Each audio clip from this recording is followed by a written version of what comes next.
and today I'm excited to share with you the latest addition to the Ravenwoods Master Plan community, Lupine Walk. Lupine Walk will not be one building, but two buildings. There is an east building and a west building. There will be 222 homes in total.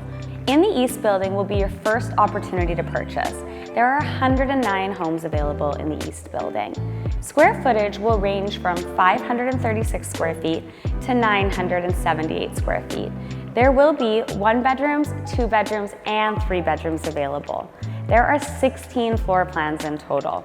Living and working in the community, I know how popular these floor plans are going to be. It has been many years since east of Seymour has had new construction of 1 and 2 bedroom homes.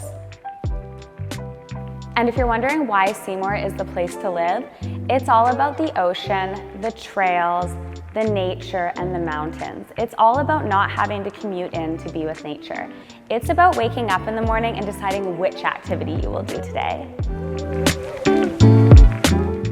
As a long-term resident of the Seymour area, born and raised, there is a reason why people don't leave once they move here. Seymour Village and Ravenwoods is known for its community, and Lupine Walk will be your next opportunity to secure a piece of the best of the North Shore living. This has been Ashley from the ARM Group, and if you're interested in Lupine Walk, I look forward to hearing from you.